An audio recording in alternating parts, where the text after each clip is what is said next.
Kita stay healthy and happy.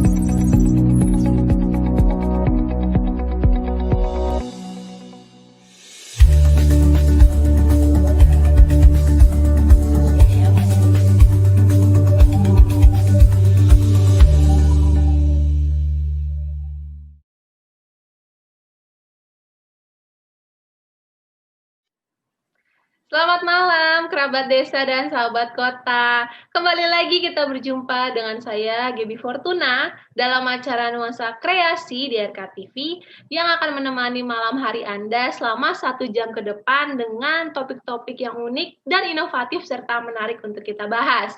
Apa kabarnya nih kerabat desa dan sahabat kota? Selalu salam sehat ya untuk seluruh kerabat desa dan sahabat kota dimanapun Anda berada. Semoga malam hari ini kerabat semua tetap semangat dalam menjalani hari.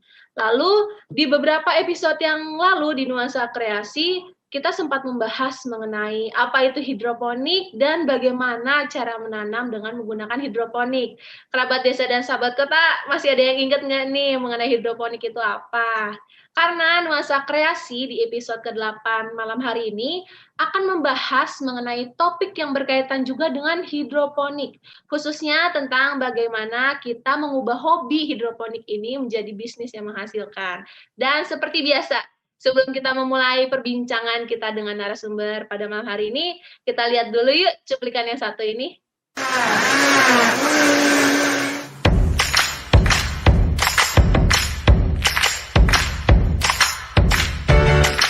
Dulu saya pernah sakit keras, banyak konsumsi buah dan sayur.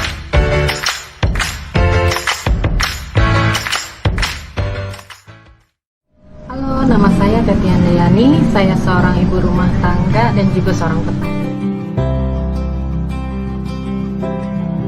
Motivasi awal saya bertani itu untuk alasan kesehatan, mengingat dulu saya pernah sakit keras, kemudian saya menjalani operasi besar. Setelah operasi tersebut, dokter menyarankan saya untuk mengubah pola makan dengan banyak konsumsi buah dan sayur. Lalu saya berpikir alangkah lebih baiknya jika sayur-sayuran yang saya konsumsi tersebut saya tanam sendiri. Selain lebih terjamin kesegarannya, juga lebih bersih dan yang pasti bebas pestisida. Saya bertani secara hidroponik, itu alasannya yang pertama saya tidak harus menyentuh tanah ketika saya mau bertani. Kemudian yang kedua, masa panen tanaman yang ditanam secara hidroponik itu lebih cepat jika dibandingkan dengan tanaman yang ditanam di tanah. Kemudian yang terakhir, saya juga bisa memanfaatkan lahan-lahan sempit, lahan-lahan yang terbatas untuk tetap saya bisa menanam. Untuk wanita Indonesia, mari kita memanfaatkan waktu luang untuk melakukan kegiatan yang lebih bermanfaat dan lebih positif pastinya. Salah satunya dengan bertani. Dengan bertani kita dapat mengedukasi keluarga dan juga orang-orang di sekitar kita untuk lebih mencintai alam dan hidup sehat. Ya, sekilas tadi kita sudah lihat ya bersama video yang berkaitan dengan topik pada malam hari ini yaitu bertani hidroponik. Dari hobi jadi rupiah. Dan narasumber kita pada malam hari ini adalah Bapak Hendra Kurnia yang sebelumnya sudah pernah hadir dalam Nuansa Kreasi untuk membagikan beberapa ilmunya serta wawasannya di episode yang lalu mengenai bagaimana penanaman dalam hidroponik. Tapi sebelumnya, kembali saya ingatkan kepada seluruh kerabat desa dan sahabat kota yang mau bertanya kepada Bapak Hendra Kurnia, silakan memberikan pertanyaannya di kolom komentar yang ada. Lalu setelah itu kami akan membacakan pertanyaan-pertanyaan yang sudah dikirimkan kepada narasumber. Baik, narasumber pada malam hari ini adalah Bapak Hendra Kurnia. Beliau merupakan Duta Pertanian dari Provinsi DKI Jakarta yang pastinya sudah tidak perlu diragukan lagi pengalaman beliau di bidang hidroponik. Jadi kita langsung sapa saja ya. Selamat malam Pak Hendra. Ya, selamat malam Gaby, selamat malam kerabat desa dan sahabat kota. Bagaimana Bapak kabarnya? Ya, alhamdulillah baik. luar biasa baik sekali. Alhamdulillah. Terima kasih sebelumnya Pak sudah hadir kembali di Nuansa Kreasi. Senang sekali kita bisa berjumpa dengan Pak Hendra untuk membahas lebih dalam mengenai hidroponik ini kepada seluruh kerabat desa dan sahabat kota yang ada di rumah nih Pak.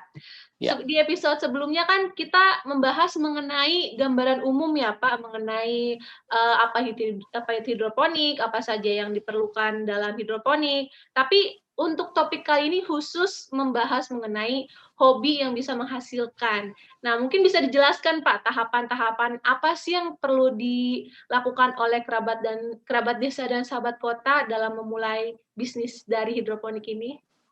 Ya, terima kasih Gaby. Memang posisi kalau memang kita memang punya hobi, lebih baik memang menghasilkan, jangan hanya untuk sekedar hobi aja. Nah, contohnya kalau misalkan kayak kita menanam sayuran kayak seperti ini kan, sekali nanam tuh banyak ya, banyak. Nah, posisinya kan kita bisa lihat nih, kita harus kembangkan, kita lihat dulu nih, kita kualitasnya sudah cukup layak untuk dijual atau tidak. Nah, kalau memang sudah ini kita harus tekuni dulu nih, apakah benar-benar layak untuk dijual atau tidak. Terus setelah itu barulah kita pasarkan. Seperti itu. Itu syarat awal. Jadi kualitasnya harus kita lihat dulu. Kita harus tentukan kualitas bagaimana biar kualitasnya di masyarakat tuh nggak malu-maluin, istilahnya seperti itu. Iya. Jadi memang harus dari hobi dulu ya Pak, yang disukai baru ditekuni, lalu dijaga kualitasnya itu baru dipasarkan. Nah Pak, betul. Biasanya motivasi untuk berbisnis dari hobi ini biasanya dimulai dari apa sih Pak? Kalau kebanyakan orang tuh motivasinya apa saja Pak? Ya, pertama sih kondisinya memang untuk kesehatan, untuk otomatis kesehatan ya. Kesehatan pertama untuk diri sendiri. Terus lalu nanti kan lingkungan, ya lingkungan juga nanti kan dapat benefitnya. Lingkungan jadi asri, lebih indah, dan lingkungan sudah enak berarti lebih indah. Tetangga pasti kanan kiri dapat terima manfaat tersebut dengan keindahan tersebut. Nah, nanti kanan kiri juga tetangga tersebut ingin mencicipi, ingin mencoba. Nah, disitulah kita mulai pasarkan ke kanan kiri kita. Start awalnya seperti itu. Jadi memang harus dari ini ya Pak, dari kemauan diri sendiri ya Pak. Betul. Seperti episode sebelumnya kan kita bilang bahwa kita menanam harus dengan hati. Iya, betul Pak. Kalau nggak dengan hati mungkin tanamannya akan mati ya Pak. Betul, kita harus jaga. Iya. seperti jaga diri kita sendiri. Iya. Nah, Pak, lalu untuk tahapan dalam memulai bisnis ini bagaimana, Pak? Supaya apa saja yang perlu dilakukan nih agar bisa memulai dengan benar gitu, Pak? Penghasilan dari hobi ini. Ya, tadi kan saya bilang kita harus jaga kualitas. Yeah. Ya.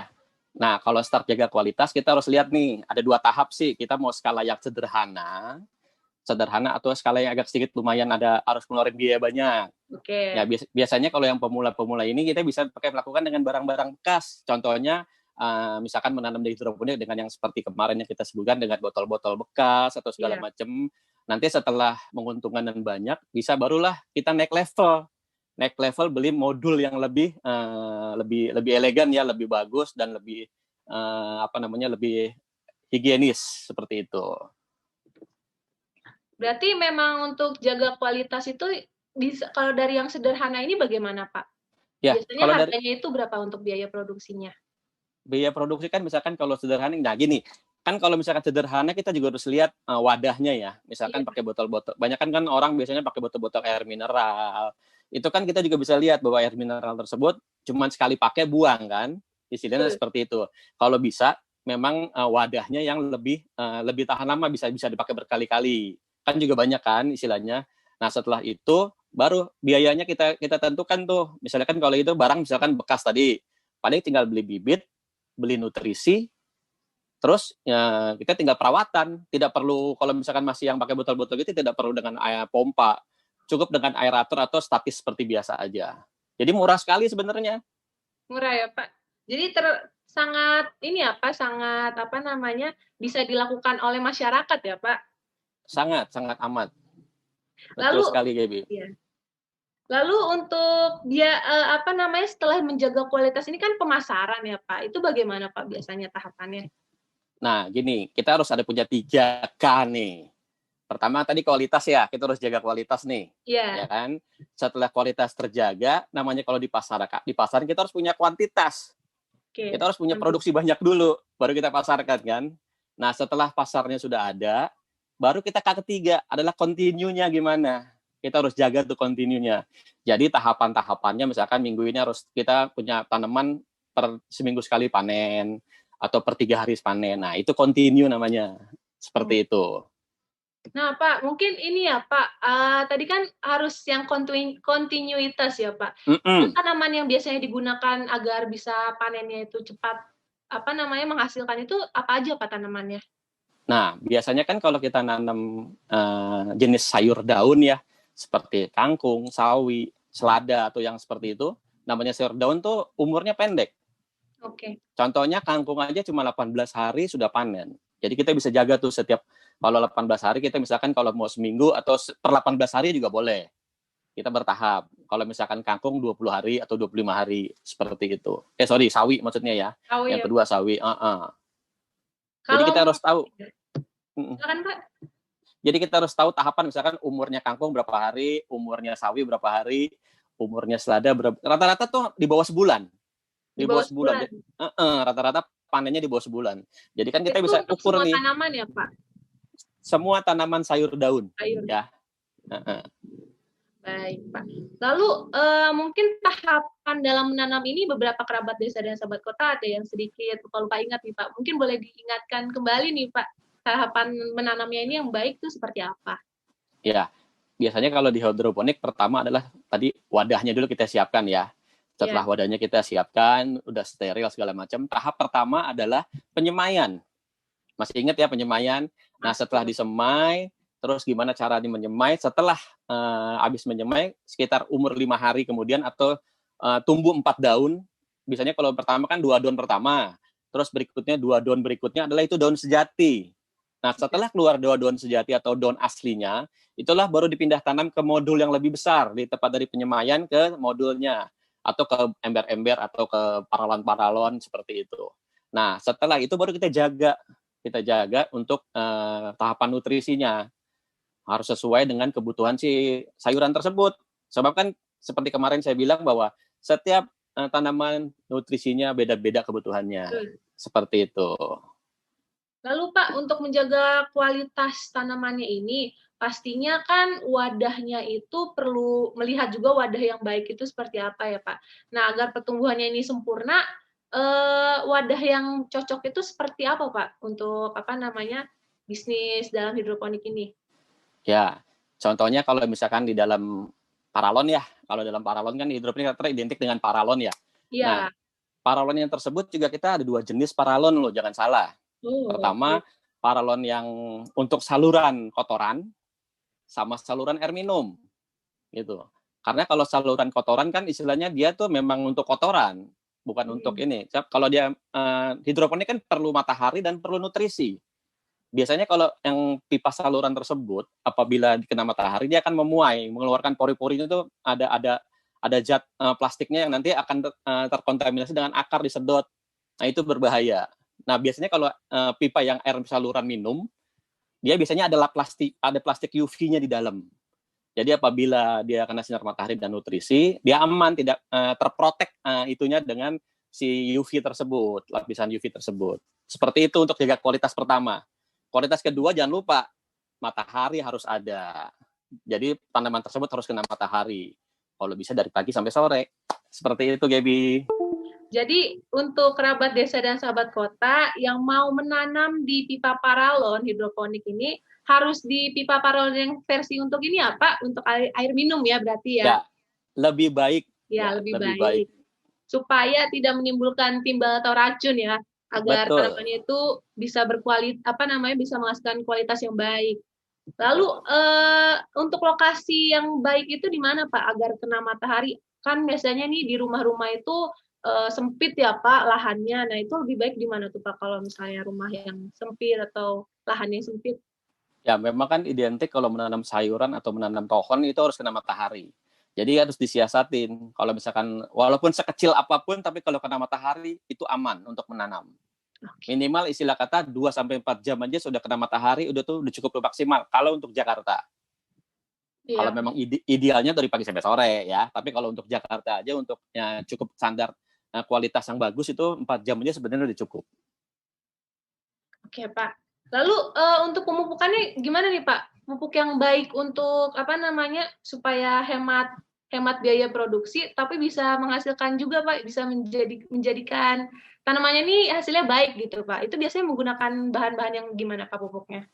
Ya, biasanya ada pupuk standar sih ya. Ada pupuk standar yang biasa kalau di hidroponik yang kemarin kita sudah jelaskan, yang biasanya namanya pakai AB mix ya. Nah, itu dia tadi saya bilang bahwa untuk setting si paralon tersebut kan ada 2 sistem nih. Kalau untuk yang biasa di rumahan nih ada sistem NFT dan DFT. Kalau NFT di paralonnya itu adalah nutrien film teknik yang air mengalir dalam paralon itu tipis. Tapi kalau misalkan dia pakai DFT, jadi ada yang air tergenang di dalam itu, apabila listrik mati dia masih ada air yang tergenang, jadi aman. Seperti itu, dan nutrisinya tetap terjaga. Ya. Kalau misalkan listrik mati ya, istilahnya kan dia perlu air terus. Gitu.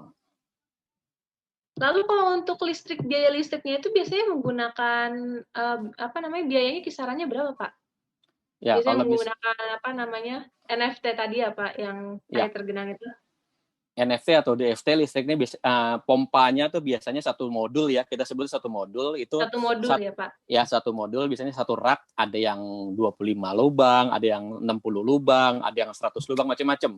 Biasanya antara 60 sampai 100 lubang itu biaya listriknya kalau misalkan kita pernah survei atau kita pernah teliti ya istilahnya itu untuk kebutuhan listriknya aja sebulan itu antara 12.000 sampai 15.000-an. Jadi sebulan memang cukup murah sebulan karena listriknya tuh wattnya kecil banget di bawah 20 seperti itu. Itu cukup. Untuk satu modul ya, Pak? Untuk satu modul. Oke. Lalu kita masuk ke ini, Pak, pemasarannya. Tadi kan kita sudah membahas gimana untuk memproduksinya. Lalu untuk pemasarannya ini yang baik yang harus kita lakukan supaya pemasarannya berjalan dengan baik tuh gimana, Pak? Ya, intinya sih gini, namanya kita jualan istilahnya nggak usah muluk-muluk dulu yang jauh tadi. Misalkan kita ring satu dulu. Begitu kita nanam, berarti kan kalau memang kita pakai yang kita harus ada media sosial segala macam itu kan kita terlalu jauh ya. Kita harus ring satu dulu. Begitu kita nanam, kita di ring satu lah. Mereka kan ngelihat kanan kiri kita jual di situ dulu sekitar. Setelah jual di sekitar, jual di teman kantor. Biasanya kan dari mulut ke mulut atau dari itu. Terus kedua, lewat media online bisa macam-macam. Apalagi sekarang nih, seperti ada jualan online tersebut kan kita daftarnya pun gratis. Tinggal kita masuk ini aja, kita langsung on. Kita punya produk A, nanti udah persyaratannya gimana, kita bisa langsung jualan di situ. Jangan lupa packaging juga harus menarik. Oh iya, packaging ya. Packaging harus menarik tampilannya. Kalau untuk di sosial media atau untuk di toko online ya istilahnya seperti itu. Karena masyarakat memang lebih tertarik dengan kemasan yang memang lucu-lucu ya, Pak, biasanya. Ya. Akhir-akhir ini ya, Pak. Biasanya seperti itu. Terus kedua gini, kalau untuk Jakarta, kita ngomong Jakarta misalkan nih. Kalau misalkan Jakarta atau kota-kota yang agak sedikit menengah istilahnya, dia sudah identik bahwa mereka ingin makan sayur sehat. Oh iya. Kan hidroponik ini memang sayur sehat. Dan kebanyakan apalagi sekarang lagi COVID seperti ini kan, setiap orang pasti butuh yang namanya sehat. Berarti kan asupan nutrisi harus juga makanan yang sehat-sehat. Nah itu kita manfaatkan tuh di online. Iya betul. Itu pasti jalannya lancar banget ya. Karena orang memang sudah mulai membiasakan hidup sehat ya Pak. Jadi memang makanan itu perlu diperhatikan juga. Nah lalu kalau untuk ini Pak, kualitas berarti kan tadi ada ini ya Pak, untuk masuk ke dunia pasar ini yang pertama diperhatikan itu perlu ada kualitas produknya ya Pak. Lalu kontinuitas dan kuantitasnya. Kalau untuk skala besar itu berarti kan kuantitasnya itu memang harus banyak ya Pak. Lahan yang diperlukan itu biasanya luasnya berapa Pak? Kalau untuk skala besar. Jadi gini, kalau skala lahan sih bebas ya, istilah kata memang dari antara kita menanam berapapun bisa istilahnya. Tapi kalau kita ngomong ke pasar, ya kita kalau ngomong ke pasar ini berarti kan memang kita perlu 3 tadi. Kita perlu kualitas, kita perlu kuantitas, kita perlu continue-nya. Jangan lupa nih, kalau untuk di pemasaran tersebut, kita harus punya izin. ya izin dari BP POM, terus produk bahwa ini layak konsumsi segala macam seperti itu. Kalau untuk masuk ke level yang lebih tinggi, misalkan kayak masuk supermarket seperti itu, ya, harus dijaga itu tuh. Berarti harus ada izin ya Pak? Izinnya itu biasanya memakan biaya atau bagaimana Pak? Kalau misalnya kalau izin sih sebenarnya kalau ke pemerintahan gratis ya, tapi kita tuh Gratis ya Pak? kita datang ke sana, kita bawa, kita minta izin segala macam. Itu pemerintah support kok untuk semuanya ini, untuk program pertanian perkotaan ini. Contohnya kan kita nih kalau misalkan di Jakarta ini ada Dinas Pertanian, ada Dinas KPKP ya, Kelautan dan Pertanian. Ya, dari Dinas KPKP itu kita bisa berkolaborasi. Nanti bisa jual lewat ke Pasar Tani, ke PD Pasar Jaya, macam-macam. Baik, jadi, Pak. Linknya tuh banyak. Iya. Baik, Pak. Lalu ada yang bertanya nih, Pak. Kita kan tadi sudah membuka sesi tanya jawab ya, Pak. Ini ada beberapa pertanyaan. Pertanyaan ini ada, Pak, menarik. Hidroponik perlengkapannya apa saja selain rak, Pak? Silakan dijelaskan mungkin, Pak. Ya. Hidroponik kan identik dengan air ya, dengan namanya air. Jadi sebetulnya itu rak itu kan sistem aja. Jadi ada yang bentuknya rak, ada yang bentuknya bersusun, ada yang bentuknya wall seperti di dinding. Jadi macam-macam sebenarnya. Bentuknya banyak, tergantung dari lokasi tadi. Lahan, misalkan saya tidak punya lahan luas, tapi saya ada jadi pagar. Ya kita pakai jadi wall garden kan bisa, seperti itu. Lalu apalagi Pak selain rak ini? Mungkin nutrisinya tadi ya Pak, nutrisinya perlu juga ya? Ya, berarti kebutuhan nanam. Ya, kebutuhan untuk menjalankan bisnis di hidroponik Pak, apa saja? Ya, pertama tadi kualitas ya. Jadi kualitasnya harus perlu yang namanya media tanam yang bagus, nutrisi yang bagus, bibit yang bagus. Seperti itu. Terus kedua ya seperti balik lagi, kita harus punya 3K itu aja. Kalau 3K itu dijalanin, semuanya aman. Kualitas, kuantitas, dan continue-nya. Itu aman. Nah, Pak, untuk cost produksinya ini yang harus dihitung itu bagaimana, Pak? Misalnya kan satu rak hidroponik ada isi 100 lubang ya misalnya ya, Pak. Nah, itu biayanya untuk jangka panjang bagaimana, Pak? Nah, biasanya sih kalau memang tadi kita bilang bahwa kita harus melihat kualitas dari yang bentuk yang harus benar ya, raknya pakai paralon yang benar atau segala macam. Itu sebenarnya jangka waktunya panjang kok. Bisa sampai 5-10 tahun itu masih kuat. Rak tersebut. Asal dengan perawatan yang bagus, ya kan? Nah, terus untuk kos produksinya itu kurang lebih ya misalkan untuk 2-3 tahun sudah balik modal itu sebenarnya nanti. Udah balik modal ya, Pak? Nah, kalau untuk modal awalnya biasanya berapa sih, Pak, kalau untuk memulai bisnisnya ini? Ya, sebenarnya kalau memang dengan yang kualitas yang bagus segala macam, itu kalau yang 100 lubang sekitar antara 5-6 jutaan. Oke. Itu sudah dapat istilahnya kalau kita jadi jualan ya. Jadi istilahnya sekitar harga segitu bisa untuk nanam ya sekitar 6 kali panen atau 5 kali panen. Itu dapat semua biasanya. Satu paket lah biasanya seperti yang jual seperti itu. Oke. Berarti kalau untuk totalannya sekitar masih kurang dari 10 juta ya, Pak? Ini masih bisa. Ya. Lalu ada pertanyaan lagi nih, Pak, sangat menarik dari Ibu Neni Retno. Pak Hendra, untuk iklim Jakarta, tanaman apa saja yang cocok untuk ditanam secara hidroponik? Ya. Silakan, Pak. Nah, Jakarta apa saja? Jakarta bisa nanam sayur daun, bisa nanam sayur buah. Jadi semua tentang di hidroponik di Jakarta bisa, asal disiasati tadi kebutuhannya, nutrisinya benar, kualitasnya benar, dan juga harus kena matahari. Itu aja. Terus juga enaknya apa di hidroponik? Kita tidak pakai pestisida. Iya, karena itu sehat yang aman, karena sehat. Ya. Lalu ada lagi, Pak, kalau dijual melalui online, apakah perlu izin juga, Pak? Sebenarnya sih kalau misalkan kalau online sih kalau memang kita masuk ke pasar supermarket aja nih yang biasanya berizin. Kalau di online biasanya kita cuma harga seperti lebih bagus memang punya. Tapi biasanya kalau yang awal-awal tuh enggak apa-apa istilahnya. Cuman jadi memang langsung taruh di online juga nggak apa-apa ya Pak, nggak masalah? Iya.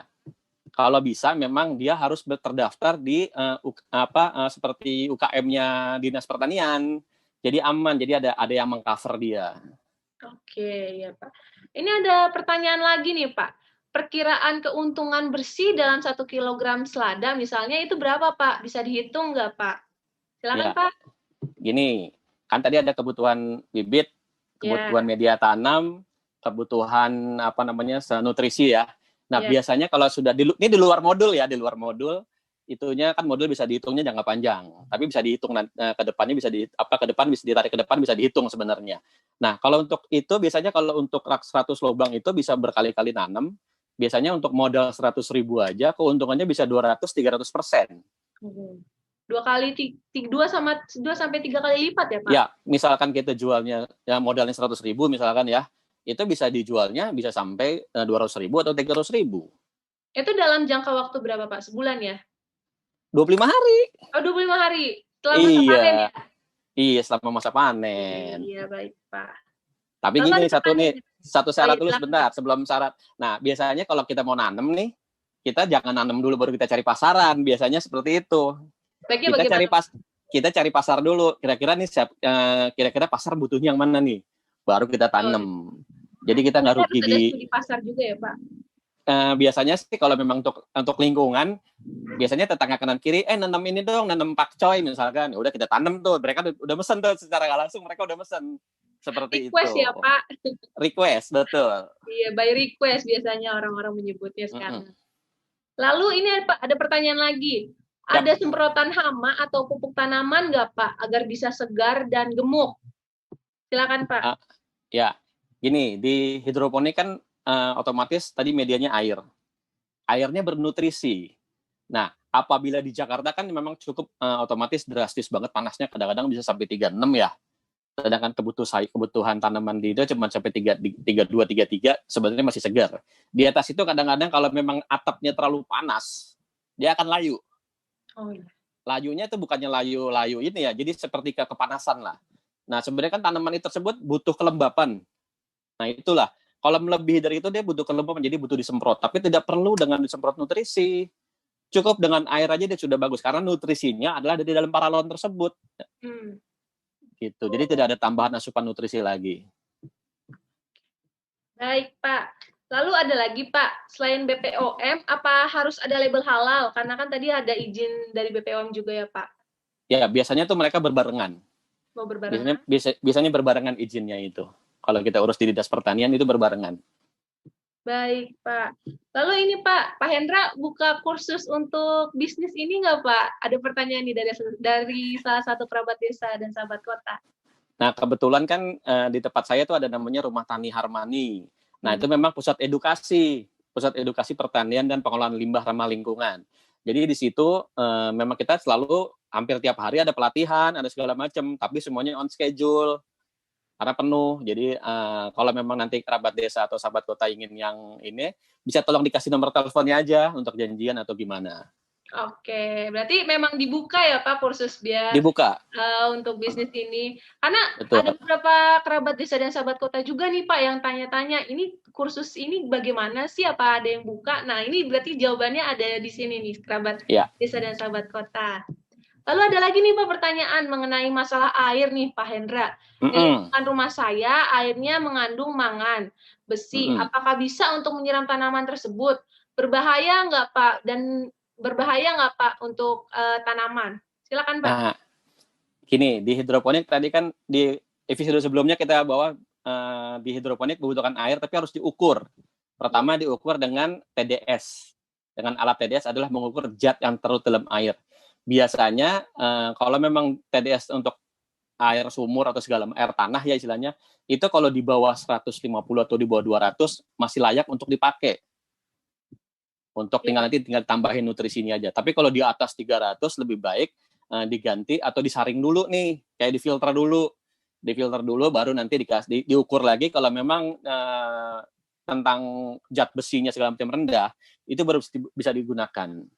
Terus kedua, alat pH meter tadi harus diukur asam dan basanya. Biasanya kan seperti kemarin bahwa itu berkisar antara 5 sampai 6,5 atau 7 masih toleransi untuk Jakarta bisa. Seperti itu. Jadi ada alat itu tuh yang seperti kemarin dijelasin. Nah Pak, alat TDS ini bisa diperoleh dengan ini nggak Pak? Dengan mudah nggak Pak? Dengan mudah. Sekarang di online banyak. Atau bisa Banyak hubungin ya, saya. Atau dihubungin Rumah Tani juga ada. Bisa beli di Rumah Tani. Oke, iya. Nah, Pak, berhubung Rumah Tani juga, ada yang nanya juga nih, Pak, bayar berapa, Pak, untuk kursusnya Pak Hendra ini? Mungkin Kalau bisa di ini, Pak. Ya, kalau misalkan nanti kalau posisinya untuk kita cuma belajar melatih biasa, itu sebenarnya kita free sih ya. Kita kasih free. Cuman kalau beli alat-alat atau nanti beli kalau buat prakteknya ya terpaksa harus beli. Jadi seperti itu. Tapi untuk belajarnya kita gratis kok. Gratis ya. Berarti memang bisa Gratis. langsung datang ke rumah Tani ya, Pak? On schedule tapi telepon dulu. Oh, telepon dulu by phone ya, Pak. Oke. Ya telepon dulu atau di email segala macam nanti dikasih aja. Atau bisa langsung lewat RKTV nanti kan bisa menghubungi ke kita. Iya, nanti kita akan kasih kontak dari RKTV. Siap. Bisa dilihat di layar kaca yang bawah ini. Lalu ini Pak, untuk perawatannya, kan ada pompa juga ya Pak, supaya apa tadi ada yang apa namanya mengalir airnya ya. NFT ya Pak? Ya, NFT atau DFT NFT, sistemnya. ya. Nah itu biasanya berapa lama Pak tahannya itu pompanya itu supaya bisa dipakai? Kan biasanya untuk menghitung biaya produksinya ya Pak, biar bisa ganti atau bagaimana? Ya, tadi saya udah bilang bahwa modul tersebut 5-10 tahun ini kuat ya kalau ini. Tapi kalau memang mesin kan namanya alat dipakai, ada tenaga aliran listrik segala macam, ada bekas nutrisi. Memang itu pasti aus nanti. Ya biasanya kalau misalkan dipakai ini antara 1 atau 2 tahun, kalau pemakaiannya bagus, habis itu dibersihin segala macam, itu kuat tuh bisa 2 tahunan. 2 tahunan ya? 1 tahun atau 2 tahun itu masih bisa kuat. Oke Pak. Lalu kalau misalnya dalam satu rak itu Pak, kita masukin beberapa tanaman itu bisa Pak ya? Misalnya beda jenis atau beda variasi kan, misalnya kita melihat kebutuhan tuh ada yang butuh sayur kangkung, ada yang butuh sayur sawi, dan kita masukin dalam satu rak yang sama itu gimana? Bisa nggak Pak? Ya. Biar cepat hasil panennya tuh. Biar banyak variasi ya. Iya. Nah, itu sebenarnya bisa, tapi dengan satu jenis kebutuhan nutrisi yang sama. Seperti yang video kita sesi kemarin bahwa itu kan sudah dijelasin tuh. Ada keluarga sawi, keluarga kangkung atau keluarga selada. Jadi kebutuhan mereka tuh dua kategori itu. Berarti memang harus lewat produksi yang kebutuhan nutrisi yang sama ya. Tapi kalau nutrisinya beda gimana Pak? Apa akan beresiko mati atau bagaimana? Ya, misalkan ada keluarga kangkung sama keluarga sawi, selada ya. Itu kan kebutuhannya beda. Kalau misalkan kebutuhan kita pakai kebutuhannya di kangkung kan, kangkung kebutuhannya adalah 1050 sampai 1400 kebutuhan nutrisinya. Sedangkan selada butuhnya cuma 800. Nah, kebutuhannya kalau memang dibarengin, kangkungnya normal. Seladanya pasti juga ada 2 kemungkinan. Hidupnya juga bagus tapi pahit. Atau dia mati kepanasan. Bisa juga seperti itu. Berarti bahaya juga ya Pak kalau disatukan tapi kebutuhan nutrisinya itu beda-beda. Iya, kalau kebanyakan nutrisi pasti pahit. Pasti ya Pak pahit? Iya. Kalau misalkan kekurangan nutrisi, dia juga tumbuhnya kurang bagus dan warnanya akan menguning. Baik Pak. Ini ada juga pertanyaan kembali Pak. Kalau kembang itu bisa dengan hidroponik tidak Pak? Mungkin mengingat sekarang kan lagi ibu-ibu pada hobi nanam kembang ya Pak.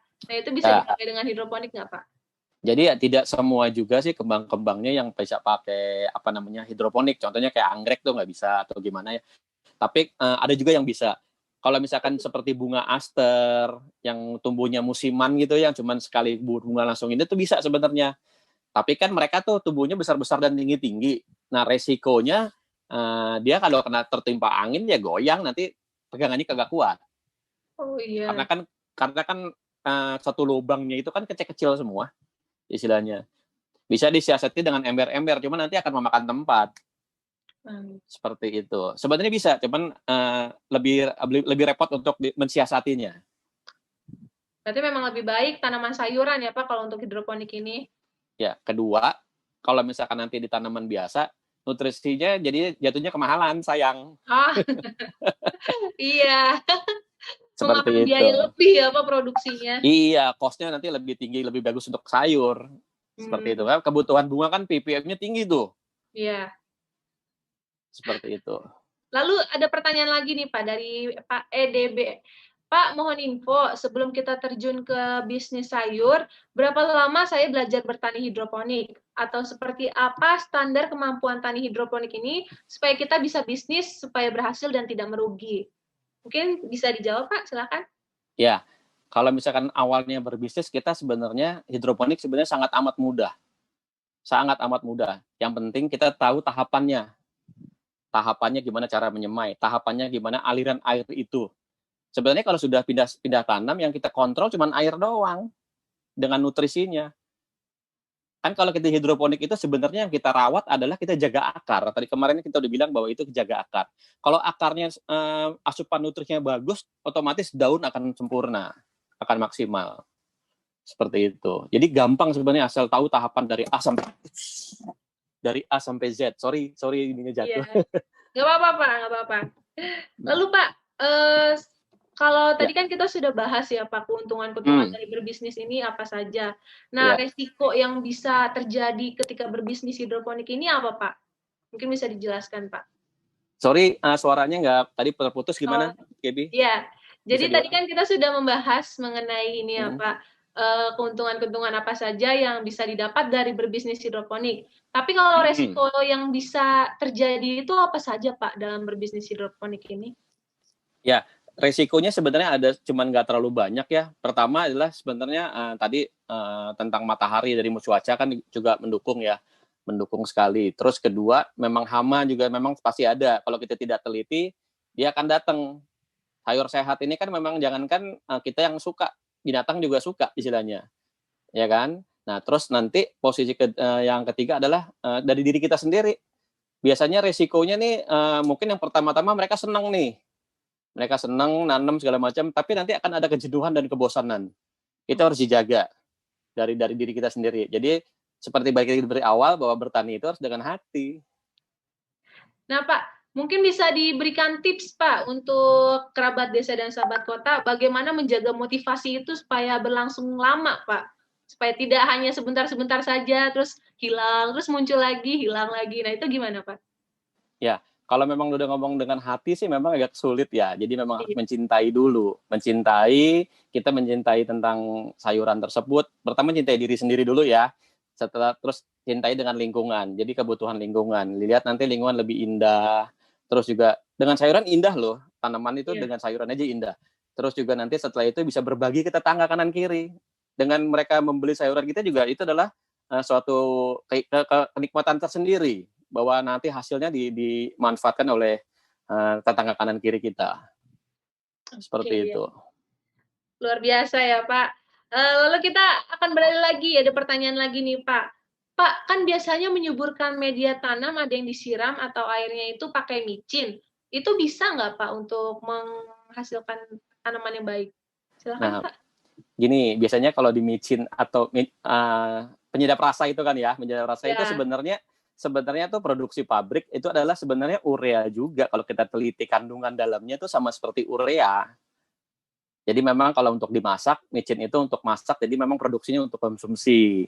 Tapi kalau misalkan kita ke toko pertanian, kita beli sebut urea, ya itu sama sebenarnya, kandungannya sama. Tapi biasanya micin tersebut atau urea tersebut dipakainya untuk tanaman konvensional. Memang bagus kalau memang takaran cukup, di tanah pun istilahnya dia subur dan bagus. Karena dia memang urea itu kan memang untuk daun, untuk kesuburan daun. Berarti antara bisa dan tidak bisa ya, Pak? Ya bisa, tapi kebanyakan juga jelek. Ya. Baik, Pak. Karena kan memang micin itu biasanya memang buat goreng-gorengan ya, Pak, buat makanan. Ya. Oke, Pak. Lalu ini, Pak. Tadi kan ada yang pertanyaan tanaman yang enak untuk dibudidaya ya, Pak. Berarti tanaman kangkung, tanaman apa namanya? Yang memang sayur daun. Sayur daun. Iya. Berarti itu memang menguntungkan dan cepat menghasilkan ya, Pak? Iya, kan mereka umurnya memang pendek kan. Antara 18 hari sampai 25 hari sudah panen semuanya. Di bawah sebulan loh, istilahnya seperti itu. Baik, Pak. Mungkin kita akan lanjut lagi untuk tips untuk cari pasarnya ini bagaimana, Pak? Ya, cari pasar tadi sudah disinggung bahwa pasar pertama adalah kita kanan kiri. Tapi sebelum kita nengok kanan kiri, awal pertama kita harus jaga kualitas untuk pasar itu cepat. Terus apabila mereka sudah makan sayur hidroponik itu beda. Seperti ya, apa namanya, crispy gitu loh. Kalau misalkan kangkung lah, kita beli kangkung di pasar, kita patahkan kangkungnya tidak akan bisa patah. Dia hanya melengkung. Iya. Tapi kalau misalkan dia langsung dipatahkan, seperti langsung dibelokkan, langsung patah. Gitu. Beda Itulah ya, menandakan bahwa itu sayur sehat. Bedanya itu di situ. Untuk ini ya gampang patah gitu istilahnya kalau sayur sehat itu. Oke. Ada lagi Pak tips lainnya untuk cari pasar ini? Cari kualitas ya. Kualitas ya memperbanyak link aja, memperbanyak teman, dan biasanya kebutuhan-kebutuhan itu pasti terpenuhi sih. Pasti terpenuhi. Baik, Pak. Oh iya, Pak, untuk kos produksi itu berarti kan termasuk untuk kos pegawai. Pegawai yang dibutuhkan, pegawai yang biasa dipekerjakan dalam berbisnis ini biasanya berapa, Pak? Apakah perlu pegawai yang banyak atau bagaimana?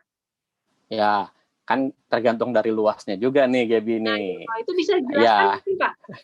Nah, sahabat desa dan kerabat desa dan sahabat kota harus ngitung juga nih. Kalau memang kebutuhannya cuma 1 rak 100 lubang aja, sendiri aja juga bisa sebenarnya. Tapi kalau misalkan dia sudah punya di atas dari misalkan 20 rak, memang itu perlu kos untuk merawatnya, menyemainya. Biasanya kalau misalkan 1000 meter aja kurang lebih cukup hanya untuk 3-4 orang tuh udah cukup sebenarnya. 3-4 orang ya, Pak? Iya. Berarti termasuk pegawainya itu tidak perlu banyak ya? Tidak perlu banyak, karena kan kita kan cuman merawat sistem. Semua sistem yang jalan. Baik, Pak. Lalu ada pertanyaan lagi nih, Pak. Bagaimana dengan jamur? Apakah bisa ditanam dengan menggunakan media hidroponik? Silakan, Pak. Nah, jamur beda nih, karena kan jamur biasanya kan medianya kan pakai lock ya, dan dia di ruangan khusus, dan dia medianya tidak perlu air, dia cuma perlu kelembapan. Nah, locknya itu harus lembab. Nah, suhunya kan juga harus dijaga. Jadi beda sistem nih antara hidroponik sama jamur. Gitu. Berarti tidak bisa ya Pak dengan hidroponik itu ya? Iya, beda sistem. Cuman memang kalau di sana cuma butuh kelembapan aja, sama nanti steril dari locknya juga tuh. Kan ada media tanam namanya disebutnya lock ya, biasanya dengan isinya ada yang seperti plastik-plastik gitu. Nah, itu juga harus jaga kelembapan di situ untuk menghasilkan.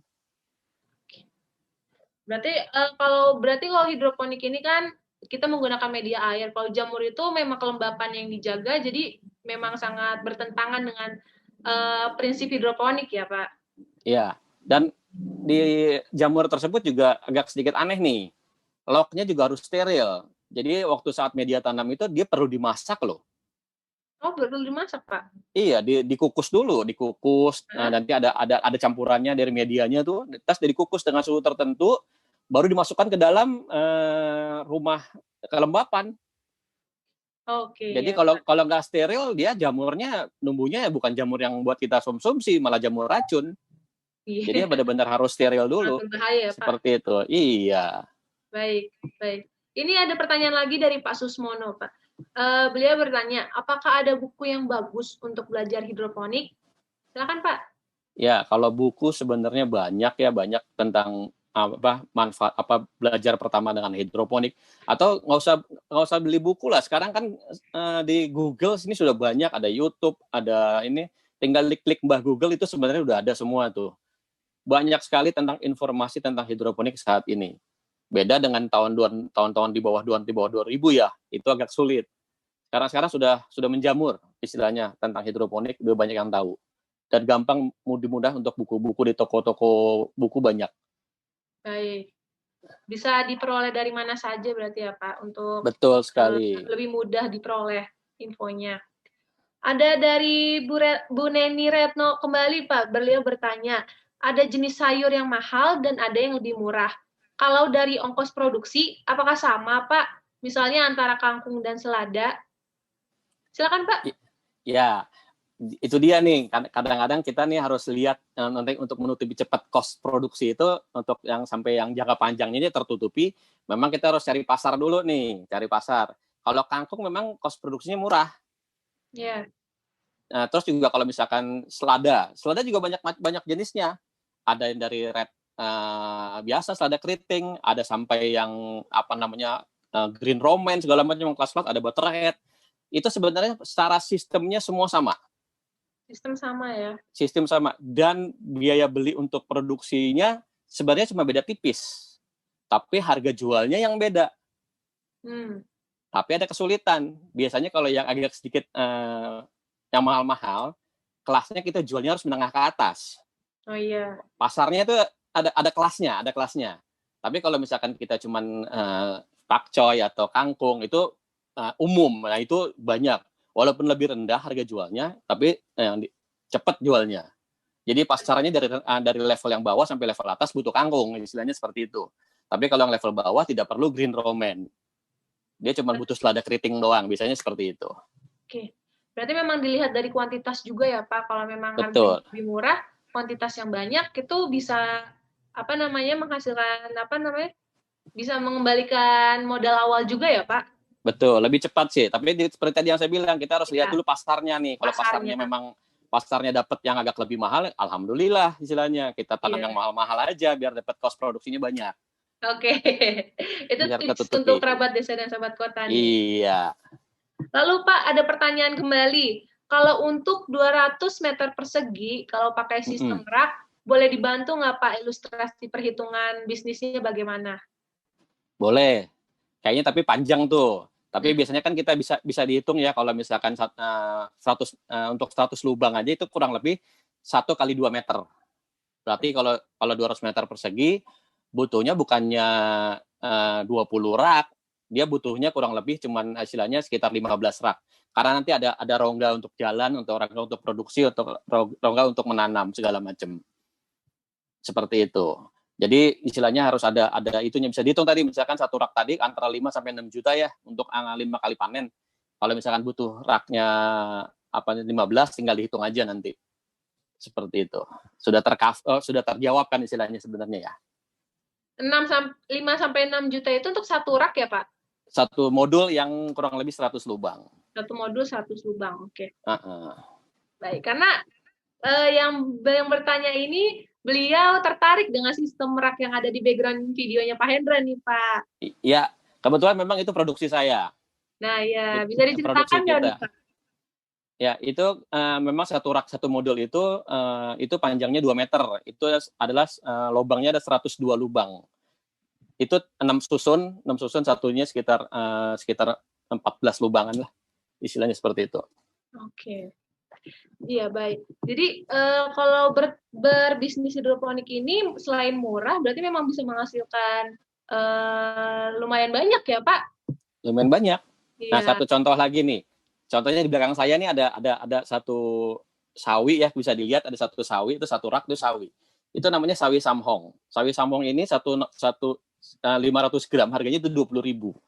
Oke, 20.000. Kurang lebih, kalau misalkan, itu bisa beratnya sampai 800 gram loh, sawi itu. Nah, apabila kita nanam ada 100, bisa dihitung kan, jadi berapa jumlahnya. Seperti itu. Biasanya kalau satu bungkus, bibit sawi itu bisa menghasilkan sampai berapa tanaman, Pak? Oke, biasanya satu saset itu kurang lebih dijualnya ada yang 100 gram, ada yang 400 gram. Iya. Ya. Biasanya kalau 100 gram itu dapat bibitnya ada sekitar kurang lebih 300 sampai 400 butir. Cukup banyak kan? Iya. Satu saset bisa untuk 3 kali panen, 3 kali nanam istilahnya. Seperti 3 kali itu. nanam ya, Pak? Ya. Jadi memang sangat menguntungkan ya, Pak? Ya, sangat amat menguntungkan. Iya. Mungkin ada pertanyaan lagi dari kerabat desa dan sahabat kota yang masih penasaran nih, mungkin ada yang belum, pertanyaannya ada yang belum terjawab, silakan bertanya kembali di kolom komentar. Kita masih ada beberapa menit ya Pak untuk sesi pertanyaan ini. Nah Pak, mungkin bisa dijelaskan supaya tips sukses supaya bisa berjalan dengan lancar itu kan tadi harus kuantitas, kualitas, dan juga kontinuitas ya Pak. Ya. Itu yang paling penting berarti yang harus ditegaskan ya Pak. Betul. Tambah satu lagi deh, boleh nggak? Apa tuh Pak? Semangat. Semangat. Iya. Jadi semangat untuk bertani, semangat untuk menghijaukan, semangat untuk sehat. Itu penting banget. Iya, semangat untuk hidup sehat. Kalau misalnya nih Pak, apa namanya, kita mau bertanam di depan halaman rumah, Ya. pasti kan ada hama-hama yang apa namanya, berlalu apa namanya, ada hama yang bisa mengganggu hidup ya Pak. Kayak contohnya kecoa itu bisa kan ya Pak? Kecoa itu bisa mengganggu tanaman nggak Pak atau bagaimana? Biasanya tikus ya Pak? Uh, kecoa sih biasanya cuma hanya lewat aja ya, dia tidak makan kecuali belalang. Belalang ya. Ya, belalang tuh makan daun. Terus tikus tadi, tikus. Ya. Tikus biasanya makannya tidak makan sebenarnya, tikus sih cuma mata-matahin aja sebenarnya. Oh, nggak dimakan ya Pak? Rata-rata nggak makan tikus. Dia biasanya cuma makan sedikit tapi semuanya dipatahin. Seperti itu. Terus yang kalau memang di perkotaan kita tanam di depan rumah, kita harus ada edukasi untuk anak-anak. Oh iya. Nah, itu biasanya kalau misalnya kita tidak kasih edukasi ke anak-anak, biasanya mereka tuh jahil sambil lewat, sambil metik. Iya, Pak. Jadi ada suka dipotek-potekin ya, Pak. Betul sekali. Nah, waktu itu juga sekitar waktu pertama kali saya nanam, begitu saya nanam, mereka juga sambil lewat, sambil metik. Tapi lama-lama kita kumpulin sambil lewat. Ini manfaatnya nanti buat ini loh, kita jelasin. Kalau malah sekarang menjaga mereka, malah ikut menanam mereka. Iya, itu lebih baik ya, Pak. Iya. Oke. Kan di episode sebelumnya tuh tikus sudah kita bahas ya, Pak. Tikus itu berarti pendampingnya. Nah, itu tidak boleh kita asal bunuh karena pasti akan mendatangkan tikus-tikus lain ya, Pak. Kalau untuk belalang bagaimana, Pak? Nah, biasanya kalau misalkan tadi sudah ada yang tanya juga tentang pestisida tadi kan ya.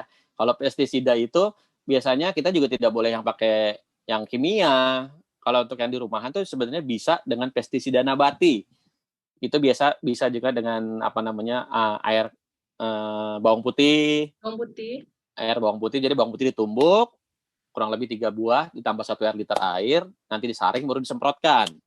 Bisa juga pakai tembakau rokok bisa juga direndam dulu. Setelah air tembakonya itu bisa disemprotkan ke dalam si sayur daun seperti itu. Daun serai juga bisa. Jadi banyak sebenarnya ini pestisida nabati ada di dapur semua. Kecuali tadi rokok ada di kantong bapak-bapak ya. Harus dibeli dulu itu, Pak. Iya. Berarti kalau untuk membasmi seperti hama-hama tadi tidak perlu biaya besar ya Pak, bisa diambil dari bahan-bahan di rumah ya. Betul sekali.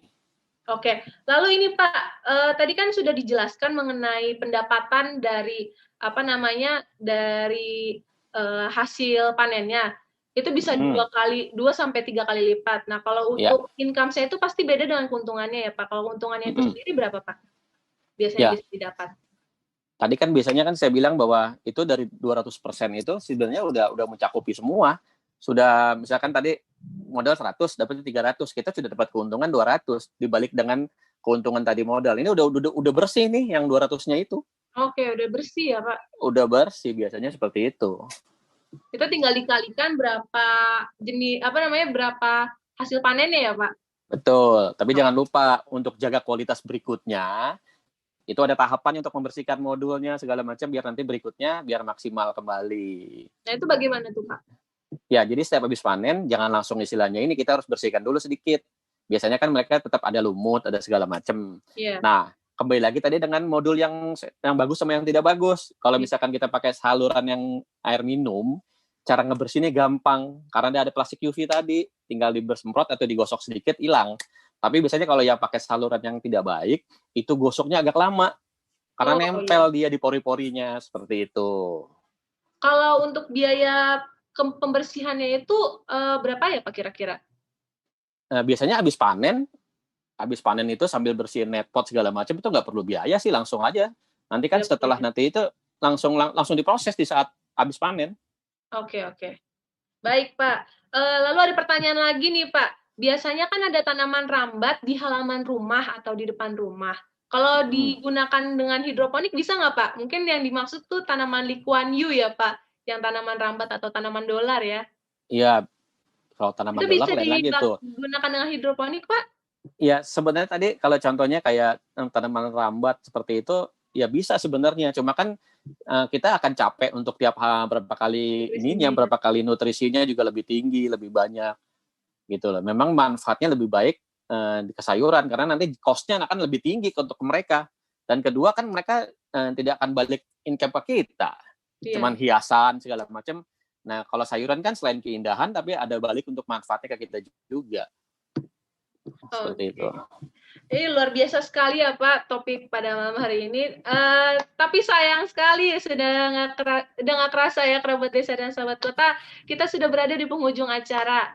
Namun sebelum kita menutup topik pada malam hari ini, kita akan minta Pak Hendra untuk closing statement-nya terlebih dahulu. Silakan Bapak.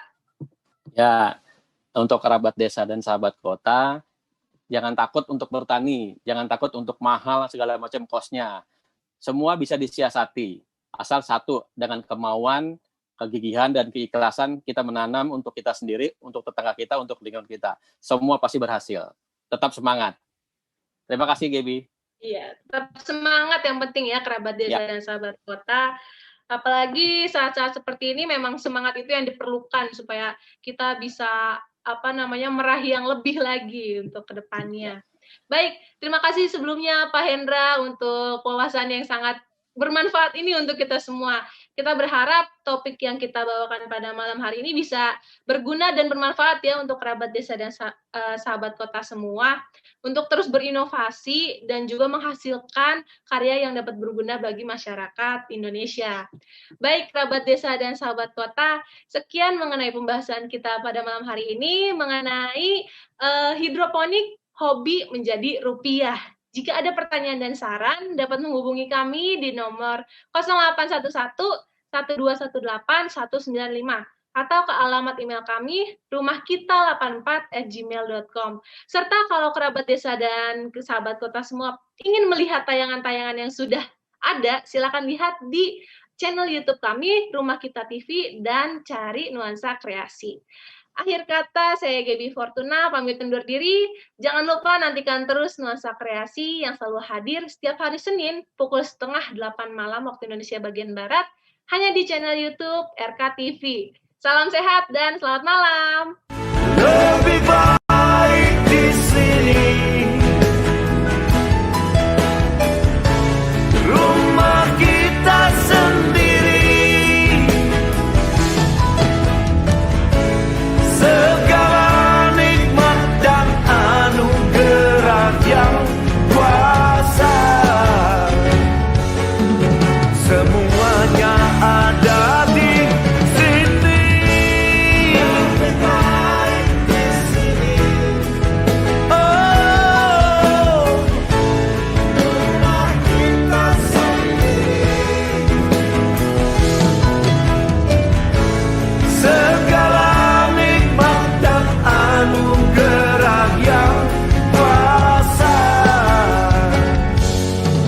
semuanya ada di sini. Rumah kita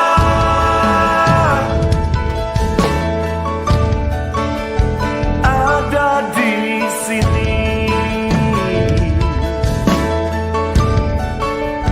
Rumah kita